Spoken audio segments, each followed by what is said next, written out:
Necesitamos que la Iglesia de Jesucristo crezca en santidad, porque probablemente estemos viviendo el último avivamiento ahora. Amada familia, seguimos estudiando verso a verso el Evangelio de Marcos y el Señor sigue dándonos una lección importantísima como discípulos de Él.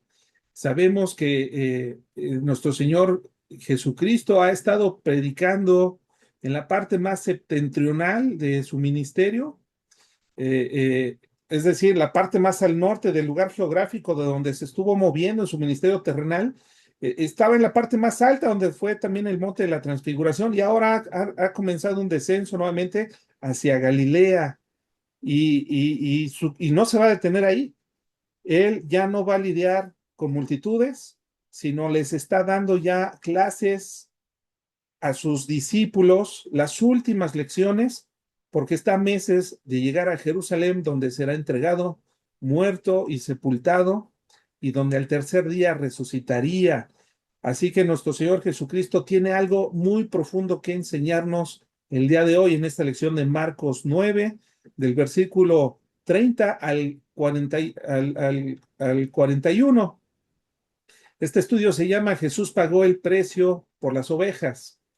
Solamente Jesús pudo pagar el precio para comprar a sus ovejas. Eh, Hay algo profundamente peligroso en el corazón humano, como lo expone Jeremías, ¿verdad? Desde el Antiguo Testamento, Jeremías 17, verso 9. El corazón humano está lleno de engaño y es peligroso. No podemos nosotros confiar en nuestro propio, ni siquiera nosotros en nuestro propio corazón, mucho menos confiar en el corazón de alguien más, porque en el corazón es donde se vienen todas las maquinaciones, todos los malos deseos, las avaricias, todo lo pecaminoso, porque nacimos corruptos, todo viene de nuestro corazón.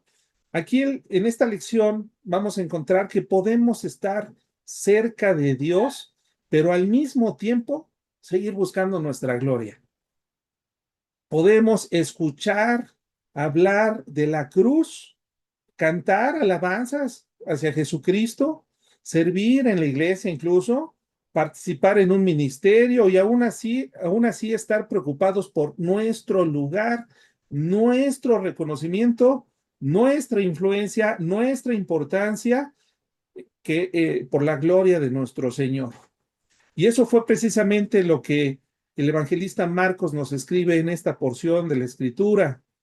Jesús estaba hablando, vamos a encontrar ahorita que Jesús estaba hablando de su próxima muerte, que será entregado y era necesario que fuera entregado, que padeciera, que muriera y que al tercer día resucitara.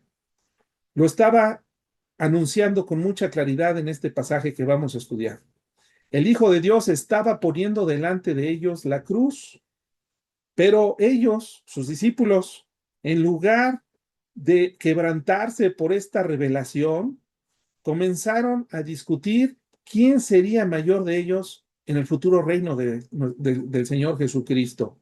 Mientras Cristo hablaba de humillarse a sí mismo con una muerte horrible y sumamente humillante, ellos estaban pensando en su autoexaltación, ¿quién sería más grande en el reino?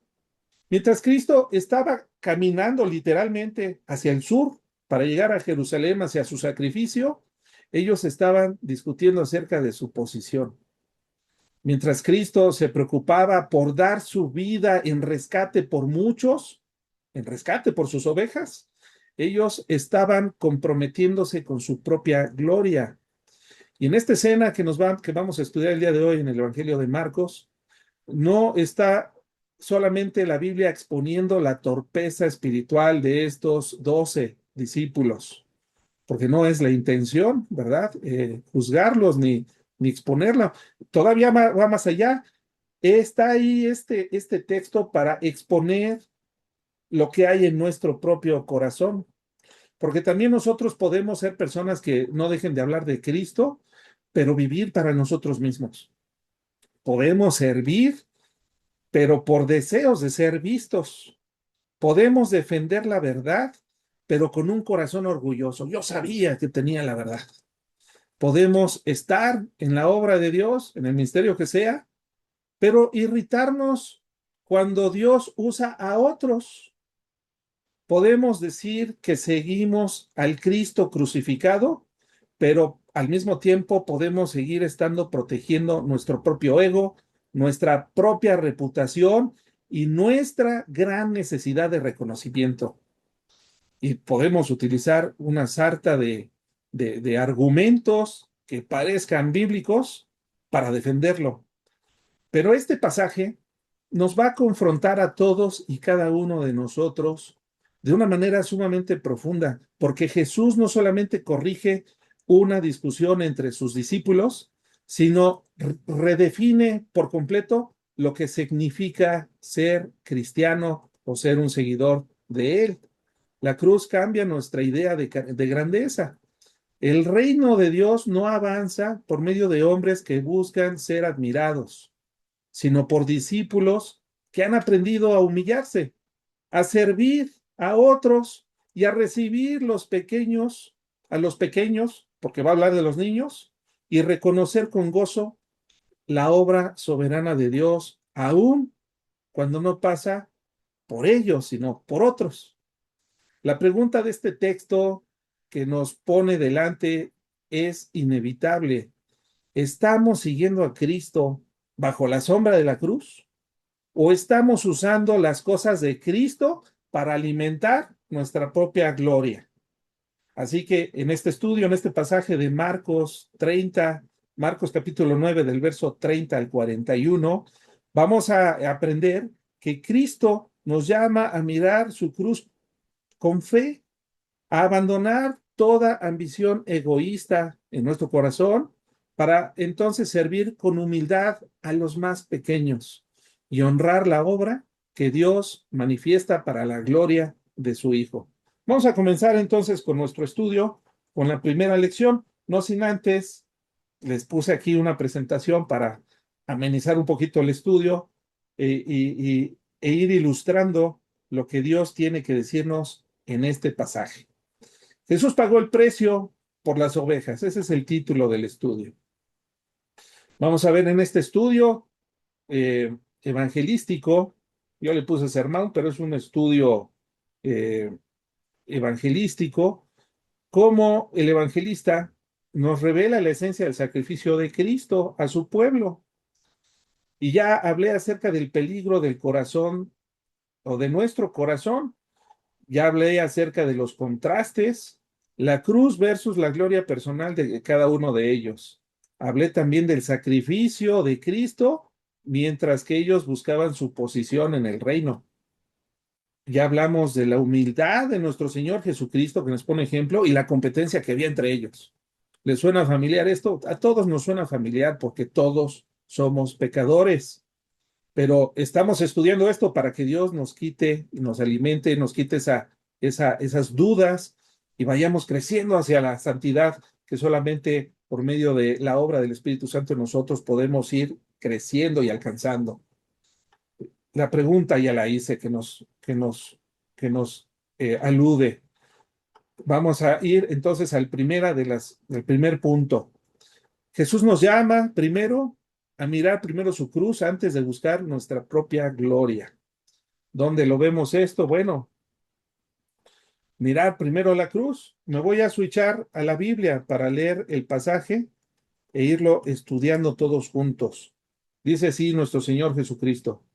Habiendo salido de allí, caminaron por Galilea y no quería que nadie lo supiese porque enseñaba a sus discípulos y les decía, aquí voy a hacer una pausa. Jesús empezó a caminar hacia el sur, hacia la región de Galilea.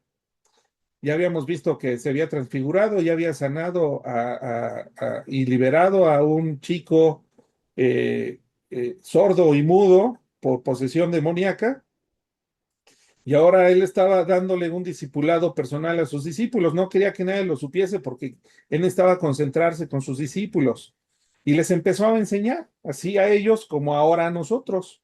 Dice, el Hijo del Hombre será entregado en manos de hombres y le matarán, pero después de muerto resucitará al tercer día. Este es el mensaje completo del Evangelio. No solamente Cristo murió en una cruz, sino que resucitó al tercer día. Ese es el Evangelio de Jesucristo. Pero ellos no entendían esta palabra y tenían miedo de preguntarle. Bueno, no podemos juzgarlos. Ellos estaban viviendo cómo Dios había enviado a su Hijo para hacer un nuevo pacto. Jesús todavía no llegaba a la cruz, Jesús todavía no se había glorificado, todavía no había derramado su sangre. Ellos conocían el Antiguo Testamento, pero no lo comprendían del todo. Conocían acerca del Mesías, Jesús les había explicado mucho, pero no entendían cómo es que Cristo tenía que morir y después resucitar.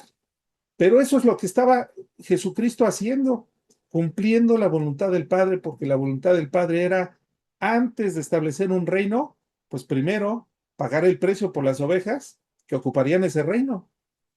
La muerte de nuestro Señor Jesucristo nos vino a dar libertad. ¿De qué? De la muerte, no de la muerte física. Todos vamos a morir. Cristo pagó en la cruz por los pecados que nosotros cometimos para asegurarnos una vida eterna. Y todos los que han creído en su nombre, los que creen en él, entonces les dio derecho de ser llamados hijos de Dios. Eh, Ellos conocían la escritura, nosotros la conocemos. Isaías 53, citando el Antiguo Testamento, que era lo que ellos ya tenían en ese tiempo al alcance, dice el profeta Isaías, inspirado por el Espíritu Santo: ¿quién ha creído a nuestro anuncio y sobre quién se ha manifestado el brazo de Jehová? Subirá cual renuevo delante de él y como raíz de tierra seca. No hay parecer en él ni hermosura. Le veremos, mas sin atractivo para que le deseemos. La profecía nos dice que nuestro Señor Jesucristo no iba a tener algo especial. No iba a ser ni el más guapo, ni el más alto, ni alguna característica física como para justificar su grandeza y su poder y el poder de convocatoria que tenía, ni su sabiduría. No habría nada especial. Si nosotros nos regresamos a tiempos de Cristo, de acuerdo a este texto, no seríamos capaces de reconocerlo, aun si estuviera ahí reunido, ¿verdad? En los 12, yo creo que cuando predicara ahí sí nos daríamos cuenta, pero no había nada físicamente especial. Pero Jesús les está diciendo lo que el profeta Isaías, con más de 700 años de antelación, ya había profetizado: que sería despreciado y desechado entre los hombres, que sería un varón, no Dios, sería un hombre, ¿verdad? Un hombre que es 100% hombre, 100% nacido de una mujer, hombre con los mismos código genético y sangre, ¿verdad? Que tenemos los humanos, pero también sabemos que Jesucristo era Dios. Antes de nacer, Él ya existía desde la eternidad, porque Él es Dios. Pero Dios mismo se encarna y toma un cuerpo, nace de una mujer, y Él entonces viene para experimentar quebranto. Dice, y traicionado, dice, como que escondimos de Él el rostro, fue menospreciado y no le estimamos. Ciertamente llevó él nuestras enfermedades y sufrió nuestros dolores, y nosotros le tuvimos por azotado, por herido de Dios y abatido. Y esta porción de la escritura nos recuerda las palabras de Jesús cuando estaba a punto de expirar, diciendo: Padre, Padre, ¿por qué Dios mío, ¿por qué me has abandonado? Así que todo el juicio de Dios, toda la ira de Dios por causa del pecado de ahora nosotros, de su iglesia, estaban en él. En su cuerpo, él estaba pagando por nuestros pecados, porque ciertamente todos nacimos bajo la influencia del pecado. Y el pecado, por eso le decimos, cuando alguien es que estás en tu carnota, ¿verdad? Sí, en la carne fue pagado o fue puesto todo el castigo de nuestra culpa. Él sufrió nuestras enfermedades y sufrió nuestros dolores. Y nosotros le tuvimos por azotado, por herido de Dios y abatido. Mas el herido fue, aquí nos da la explicación.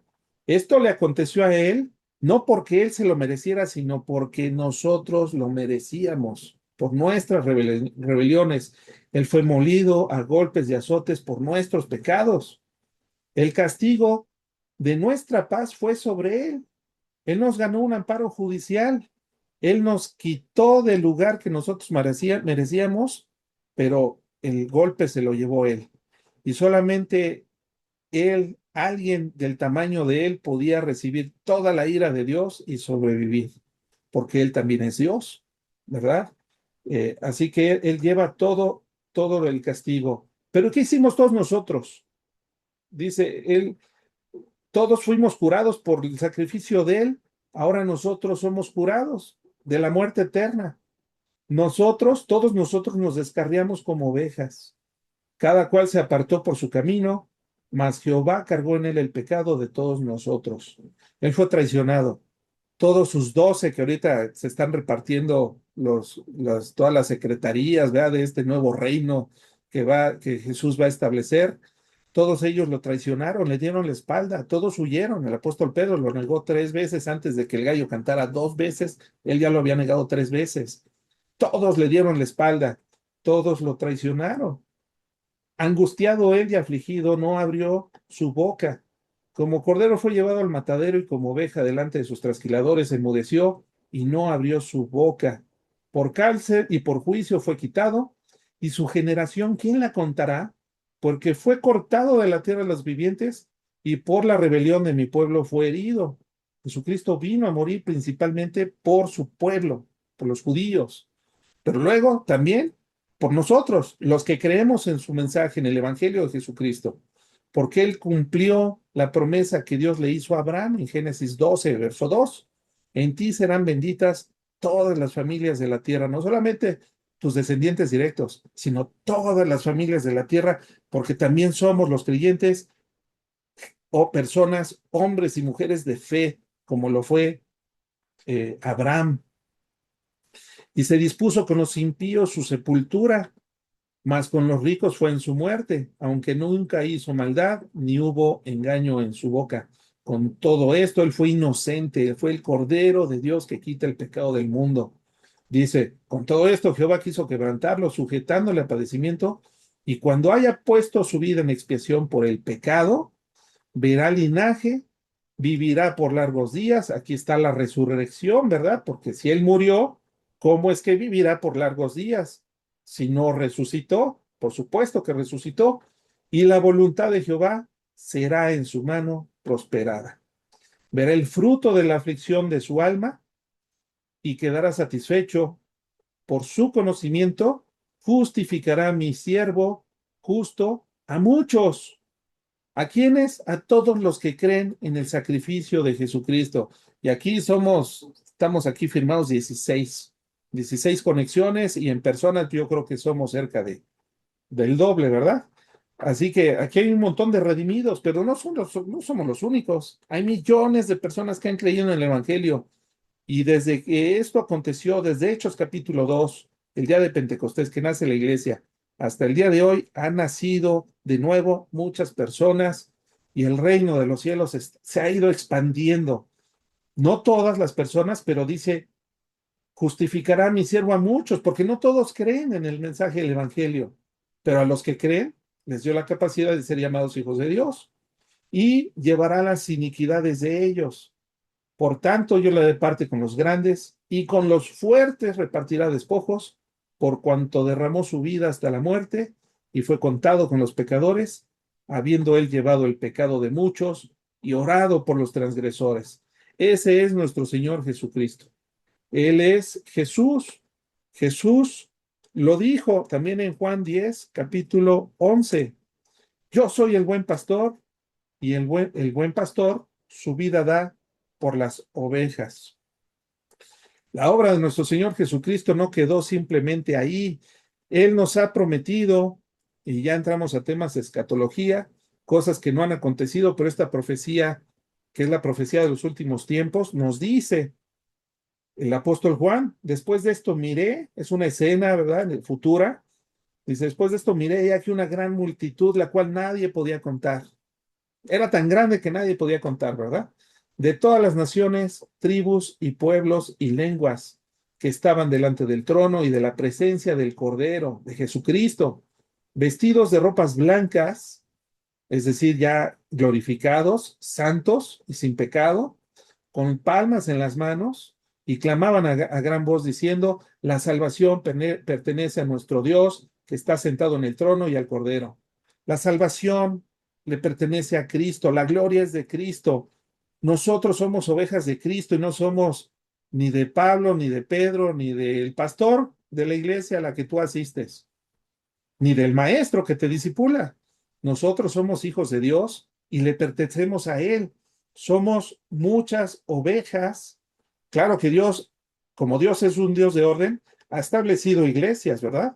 Para que, y en esas iglesias ha levantado pastores para que pastoreen a sus ovejas, pero no son las ovejas de los pastores. Las ovejas, según este texto, son de Él, porque Él murió en la cruz y pagó por ellas. Claro que por supuesto respetamos, ¿verdad? Que si uno está en una iglesia, pues yo no puedo juzgar ni criticar. Jamás yo hablaría mal, a no ser que me conste, ¿verdad? Y yo le diría, sabes que esta iglesia está muy mal, pero no es el caso, hermanos. Nosotros no podemos dividirnos porque no vamos y nos congregamos en el mismo lugar.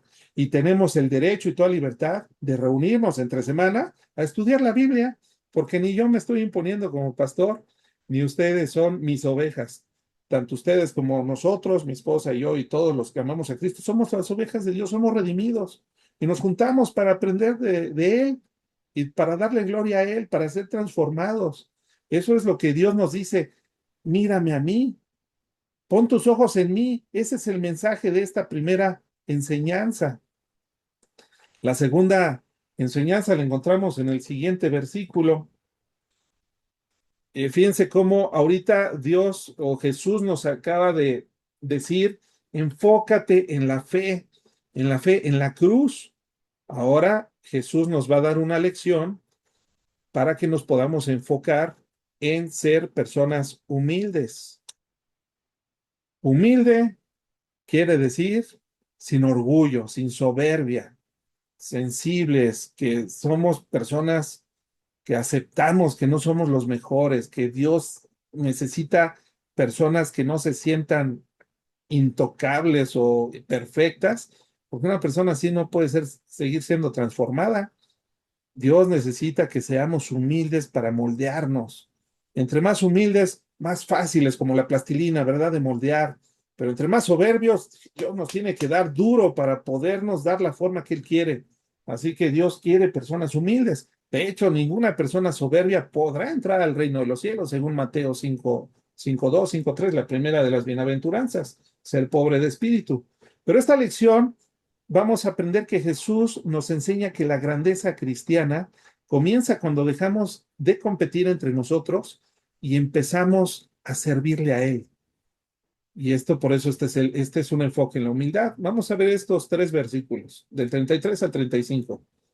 Dice, y llegó a Capernaum, y cuando estuvo en casa les preguntó, ¿qué disputáis? ¿Qué disputabais entre vosotros en el camino?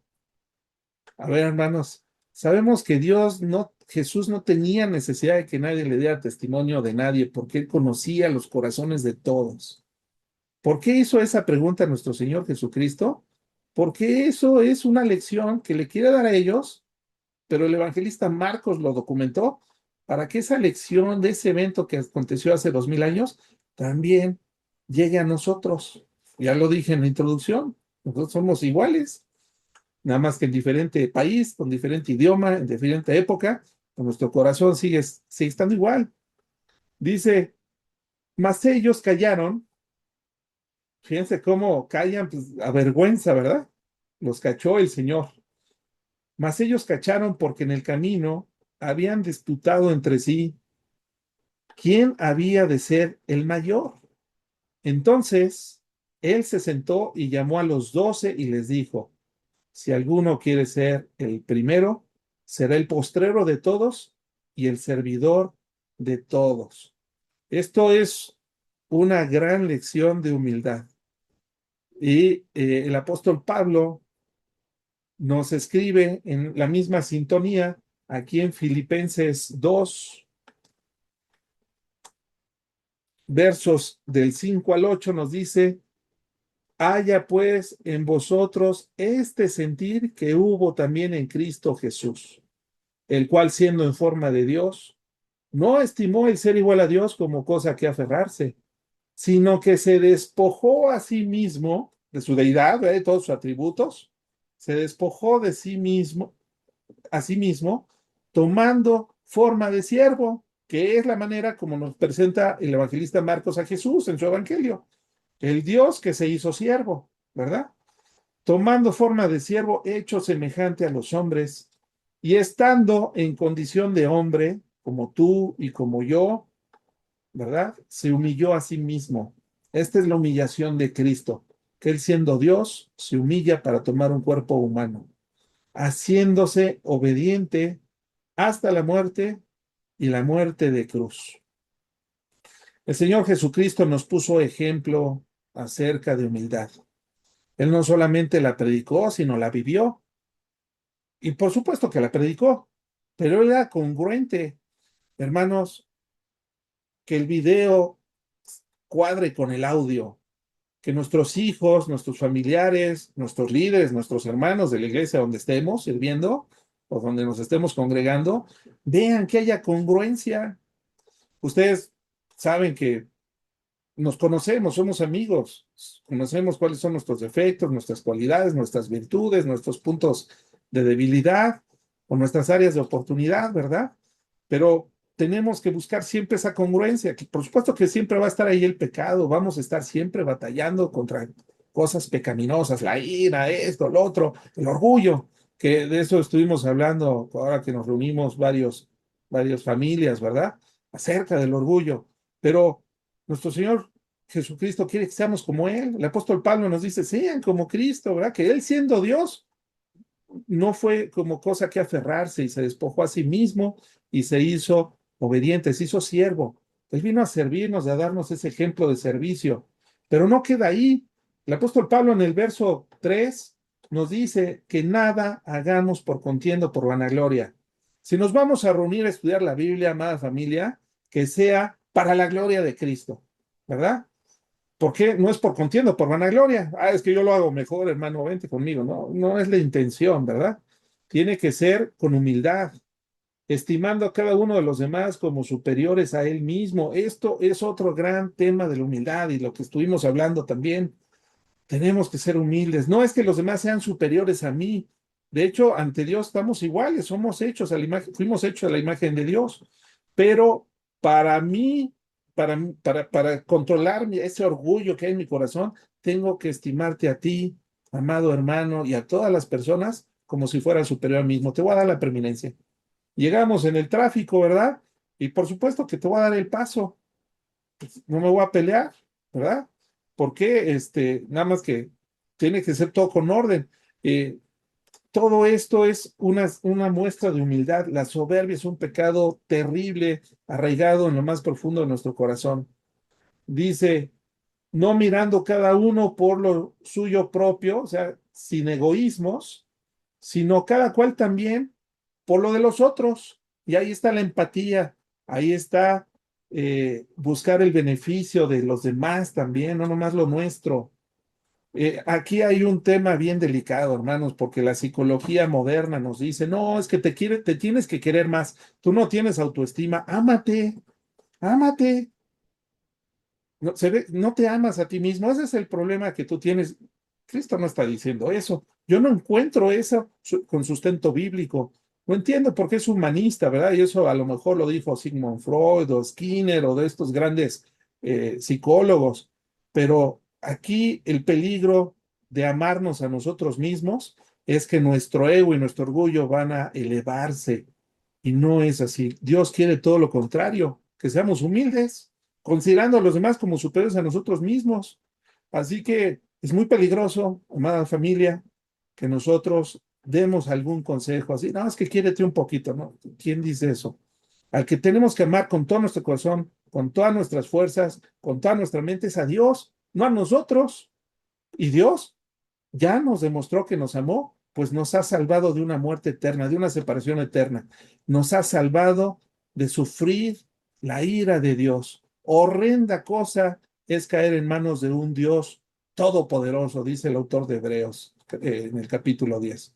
Así que horrenda cosa es tener a Dios por enemigo, porque Él es justo, es santo, pero también Él es todopoderoso. No lo hacemos por conveniencia, lo hacemos porque Él nos demostró que Él nos amó a nosotros y nos dio a su Hijo.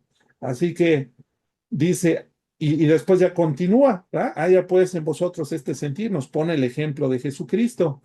Como siempre, el apóstol Pablo nos da una instrucción y luego nos dice cómo lograr o cómo cumplir lo que nos ha pedido. Es el estilo de la escritura, porque el apóstol Pedro le quedó claro cuando escribió lo siguiente. Dice, igualmente jóvenes, estad sujetos a los ancianos y a todos, sumisos unos a otros, revestidos de humildad, porque Dios resiste a los soberbios, a los orgullosos, y da gracia a los humildes.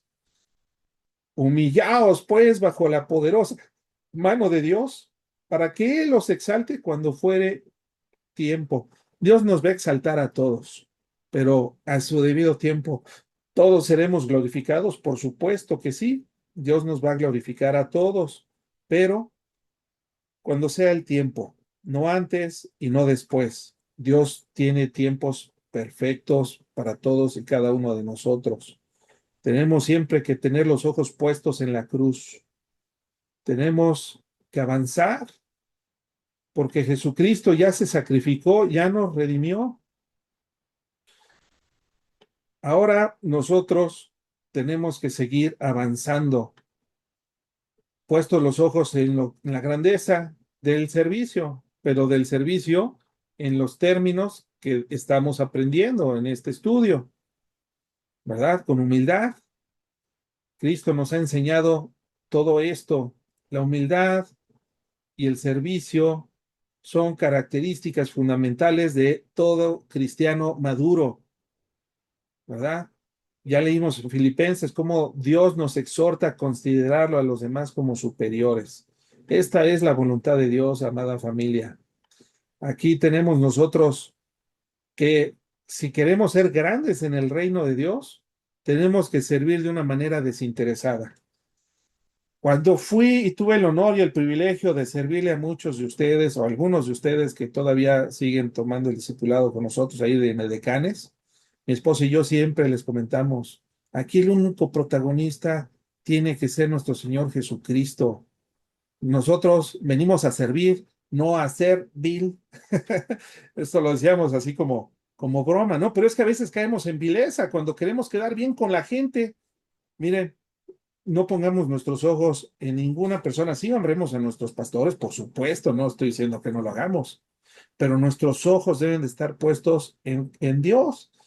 Y para eso viene la tercera lección, que la voy a poner aquí también en pantalla. La tercera gran lección de este estudio son 4 lecciones, así que vamos a la mitad. La tercera lección es que Jesús nos muestra que un corazón verdaderamente humilde sabe recibir y valorar lo que recibe de los más pequeños o valora a los más pequeños. Este es un enfoque de humildad hacia el prójimo. Vamos a verlo de esta manera. Voy a leer el texto que viene en el capítulo 30, en el verso 36 y 37. Me voy a regresar aquí al Evangelio que estamos estudiando.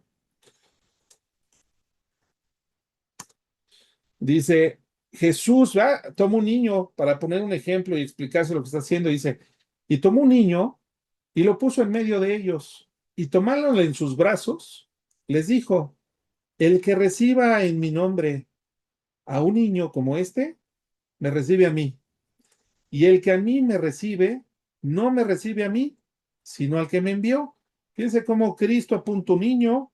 Dice, esto ya tiene un carácter vertical, ¿verdad? El que recibe un niño, ¿verdad? Como yo lo estoy recibiendo a él, me recibe a mí.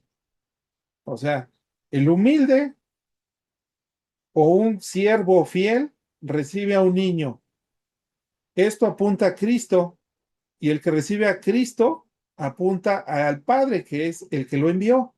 Aquí vemos cómo Cristo liga, ¿verdad? Ontológicamente la esencia, ontológicamente se refiere a la esencia de la voluntad de Dios, que es que para ser vertical debe de haber un amor horizontal. ¿Qué representa el niño? Esta afirmación funciona con tres niveles concéntricos, como lo acabo de explicar, pero el niño va mucho más allá que un hombrecito, una personita chiquita de corta edad.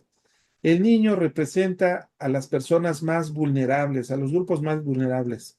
Recordemos que hasta ahorita nuestro Señor Jesucristo le ha predicado y no ha tenido temor de hablar con mujeres, porque las mujeres se consideraban como parte del grupo marginal.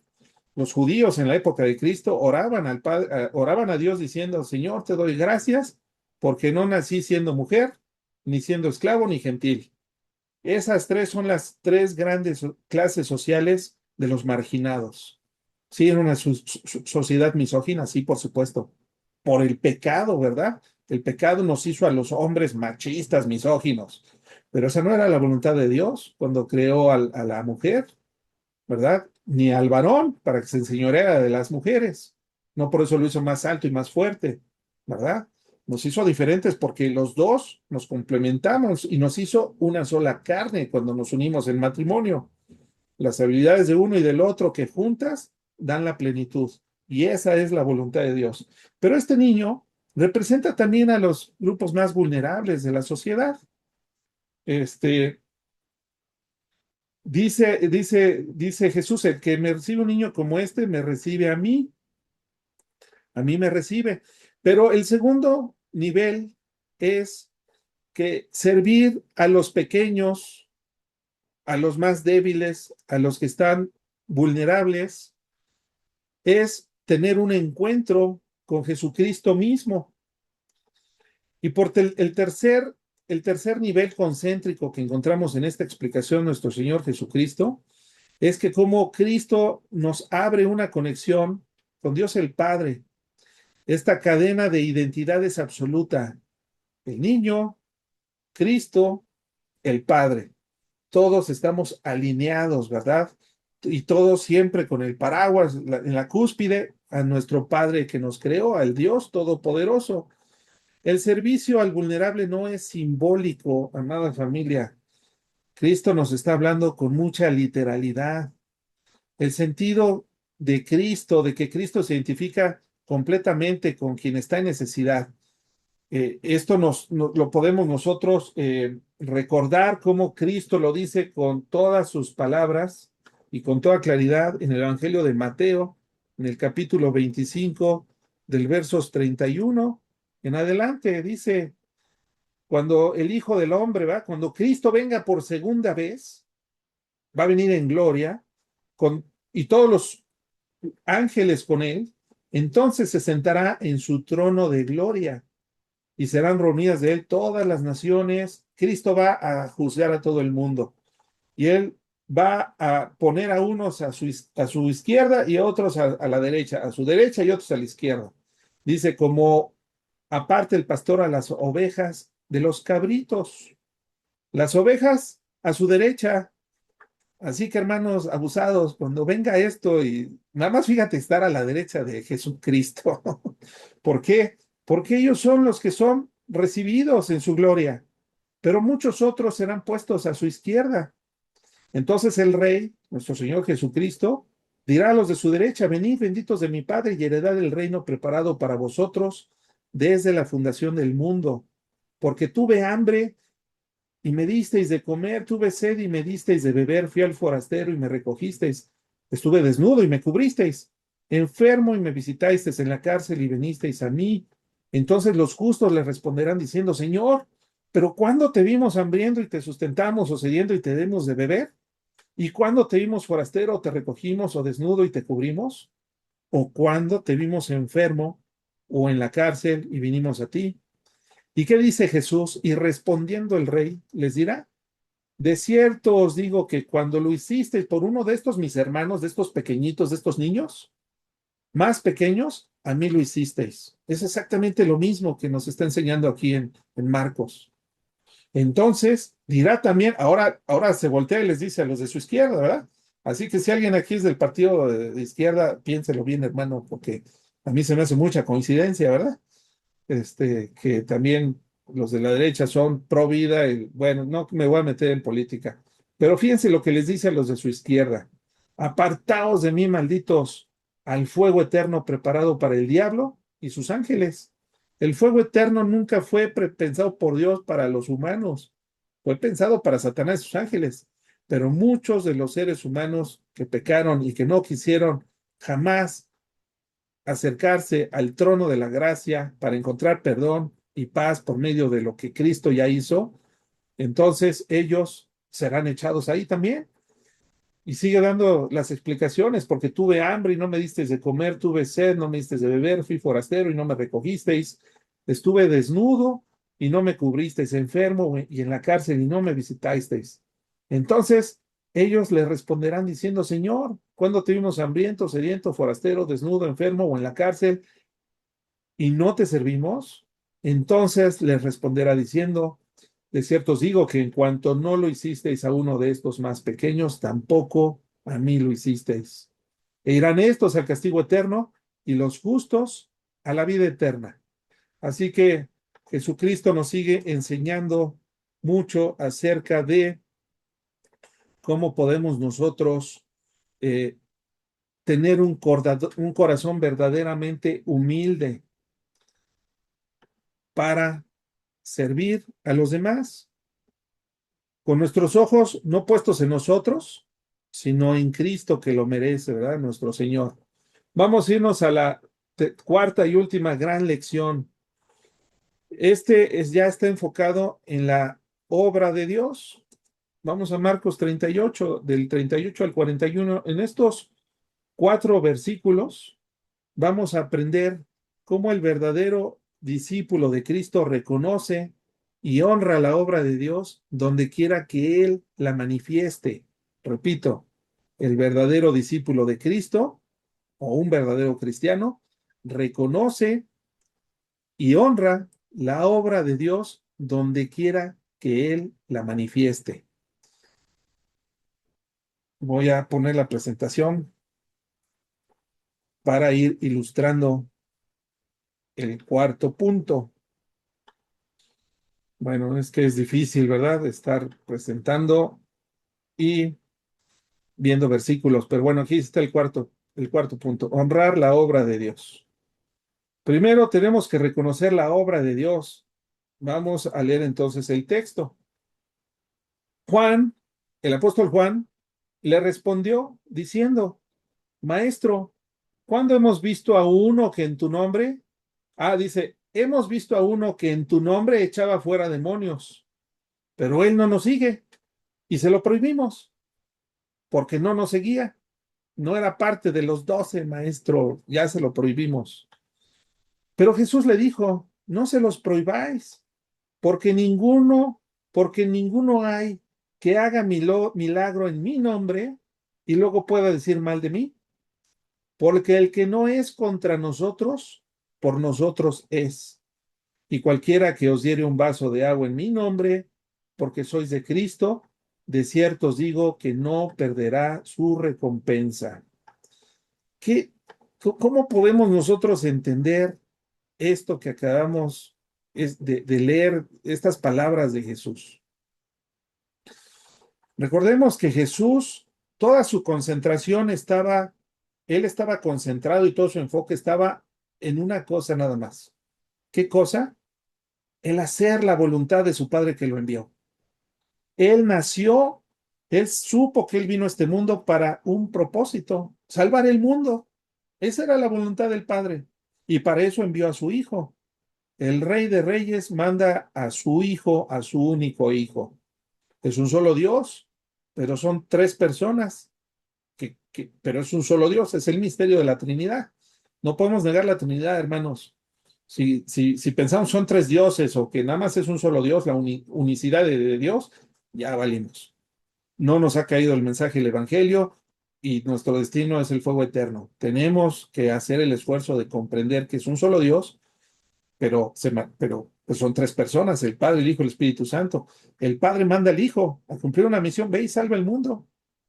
¿Cómo lo tenía que hacer? Predicando las cosas que oyó de su Padre.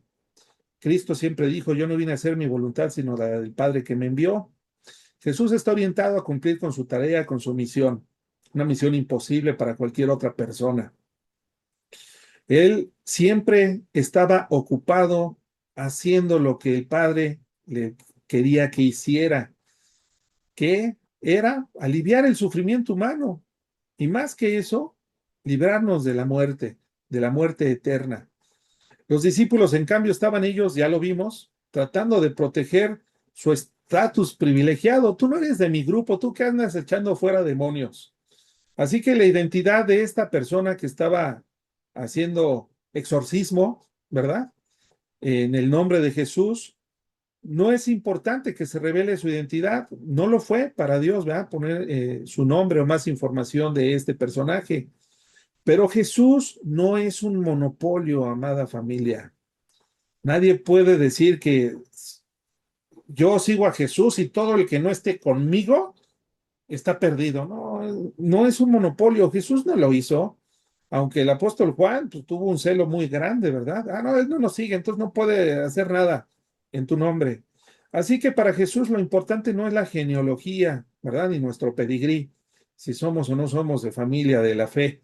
Las conexiones, la familiaridad o las relaciones familiares en el ministerio o qué tan cercanos eran en ese tiempo con Jesús, no era relevante para Jesús, sino la devoción a su Dios y el servicio conjunto a la humanidad. Jesús estaba enfocado en que el ministerio por el cual él había venido se cumpliera.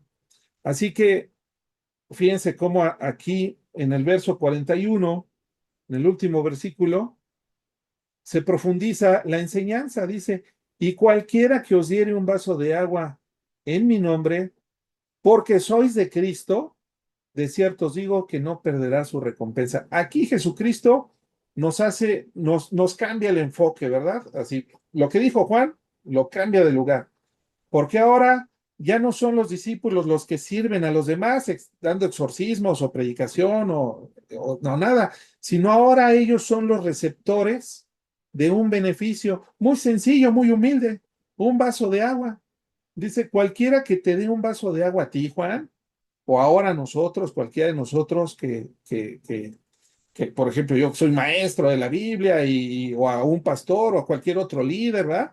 Dice, o cualquier otro hermano, ¿verdad? Evangelista, lo que Dios nos haya puesto. Cualquiera que nos diera un vaso de agua y lo haga en el nombre de Jesús, de cierto os digo que no perderá su recompensa. Así que quien da agua, un simple vaso de agua a sus discípulos en el nombre de Jesús, reconociendo que son cristianos y que pertenecen al Mesías, no va a perder su recompensa. Esto es algo muy sencillo, muy humilde, ¿verdad? Pero tiene que ser entendido muy bien por ti y por mí, porque Jesús está colocando a sus discípulos también para recibir eh, ministerio de otras personas y les enseña a ser verdaderos servidores de todos. Para ser verdaderos servidores de todos, ellos también tienen que aprender a ser servidos en su debilidad, no en su fortaleza. Eh, Así que Jesús los está colocando en una posición también de ser receptores de su gracia. Los discípulos habían estado unos versos atrás compitiendo, ¿verdad? ¿Quién sería el mayor de ellos en el reino de los cielos? Ellos estaban buscando quién iba a ser el más fuerte, el que iba a tener el estatus más alto en el reino de Dios, y también estaban buscando todos ser los reconocidos, ¿verdad? Pero Jesús está invirtiendo en este último versículo todo para que alguien pueda servir genuinamente a todos. Primero, debe experimentar la debilidad de ser servido. Ser humildes, aceptar un vaso de agua. No, no, a mí tú no me vas a dar un vaso de agua, yo me puedo comprar mi botella Bonafont. Es orgullo, hermanos. Para ser verdaderos siervos tenemos que ser humildes y aceptar cuando estamos en nuestros momentos de debilidad. Jesús nos está enseñando en estos últimos versículos muchas actitudes muy buenas, como ser generosos, aceptar la generosidad de otros, a ser humildes y a dar un servicio fiel. La vulnerabilidad, familia, no es una debilidad a la que nosotros tengamos que proponer a superar. O sea, ser vulnerables no es algo negativo. No tenemos que luchar contra nuestra vulnerabilidad, porque es precisamente nuestra debilidad cuando ocurre la transformación. El apóstol Pablo dice, cuando soy débil, entonces soy fuerte. Así que cuando un discípulo recibe un vaso de agua de un extraño en el nombre de Jesús, está reconociendo que su valor no depende de su posición o de su capacidad, sino de que pertenece a Jesucristo. Recibir a una persona simple y aceptar un acto humilde están asociados siempre con la presencia de Jesús.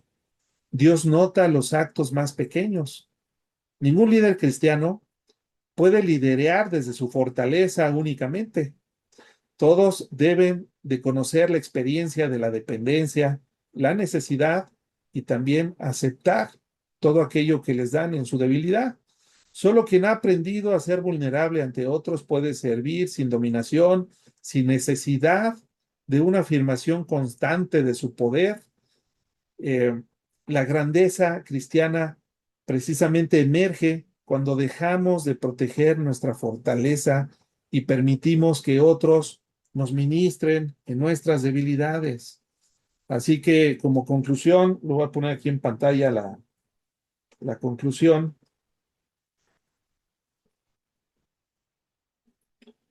para ir cerrando ya este estudio. Eh,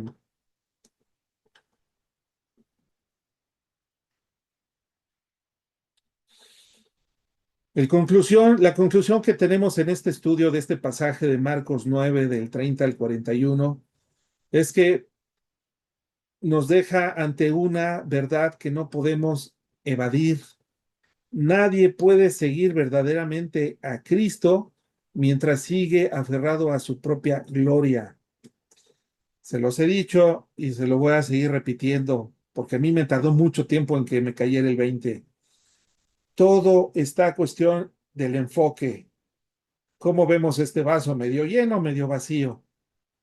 Es el mismo vaso. Nuestro enfoque no lo va a cambiar a él, pero sí podemos nosotros ver nuestra necesidad. ¿Estamos realmente enfocados en la gloria de nuestro Dios porque la merece? ¿Verdad? Que le demos gracias y que todo lo que hagamos sea en el nombre de Jesús y para Él. ¿O podemos estar pensando siempre, ¿y cómo me verán los hermanos? Terminando el estudio, amor, cómo estuvo el estudio? ¿Estuvo bonito o cómo lo viste? ¿Eso qué? Nada que ver. Porque si fuera así, entonces yo estoy enfocado en mí, ¿verdad? Y no es el tema. Jesús quiere que nos enfoquemos siempre en la grandeza de Dios. Primero nos llamó, cuando empezamos el estudio, a mirar a la cruz, a mirarlo a Él. Él es el autor y consumador de la fe. ¿Por qué Él se humilló hasta la muerte? Una muerte muy humillante, la peor muerte, que ni siquiera los romanos le infligían a otros romanos. Era una muerte para extranjeros y para siervos, ¿verdad? Para esclavos, para redimirnos. Cristo quiere que lo voltemos a ver a Él. Y esa perspectiva de la cruz va a redefinir todas nuestras prioridades y toda nuestra mente, nuestra vida, todas nuestras ambiciones y la manera como servimos en las iglesias, en nuestra iglesia, en el ministerio que Dios nos haya puesto y la manera en que vemos a los demás. Todo esto tiene que servir para que cambiemos nuestro enfoque y ya no estemos viendo el vaso medio vacío, ¿verdad? Sino que se está llenando con la gracia de nuestro Señor Jesucristo. El reino de Dios y la grandeza no se alcanza compitiendo unos con otros. Amada familia, no podemos dividirnos como iglesia, ¿verdad? Porque, si no estudias conmigo, no vale. ¿Eso qué? Yo no estoy viendo eso, esa explicación. No tiene sustento bíblico. Nos discipulamos, nos juntamos porque somos hermanos en Cristo y la gloria es para Él. No porque seamos de Pablo o de Cefas, ¿no? O sea, no nos podemos dividir. No podemos imponernos. No, tienes que venir conmigo, si no, no eres salvo. tampoco es para buscar el reconocimiento. No, es que yo soy mejor que los otros. Tampoco debe de ser ese nuestro enfoque, sino siempre tiene que ser mediante una humildad piadosa, sirviéndonos con amor los unos a los otros, como considerándonos los unos a los otros como superiores, ¿verdad? Esa es la humildad, recibiendo a los más débiles, a los pequeños, a los niños en la fe y celebrando la obra que Dios realiza para la gloria de nuestro Señor Jesucristo, porque Él es el único que la merece. No hay otro nombre dado a los hombres en quien podamos encontrar salvación y solamente es Jesucristo. Examinemos nuestro corazón, es la invitación, amada familia. Examinemos nuestro corazón. ¿De veras estamos viviendo para Cristo o para ser vistos? Es una pregunta retórica. Que el Señor quebrante nuestro orgullo, purifique nuestras motivaciones y que el Señor nos conceda la gracia de seguir al Cristo crucificado con una fe sincera, humildes, profundamente humildes y con un servicio fiel que anuncie a todo el mundo que realmente le pertenecemos a Él. Oremos, amada familia. Señor Jesús, te damos gracias, Padre, por tu palabra, porque encontramos de veras un descanso, Señor, de saber que tú tienes control, que somos tuyos, que somos hermanos, que tenemos que ser humildes los unos con los otros, que no podemos permitir que haya división en la iglesia, porque todos fuimos comprados por la misma sangre preciosa derramada en una cruz. Padre Santo, ayúdanos a fomentar la unidad en el cuerpo de Cristo, que no gane terreno Satanás ni sus demonios. Oramos, Señor, para que todo esto siga siendo para tu gloria y sigamos siendo transformados a imagen y semejanza de Jesucristo. Para tu gloria lo pedimos y te damos gracias. Amén. Suscríbete al canal, sigue creciendo en la fe por medio del conocimiento de la verdad y para la gloria de Dios.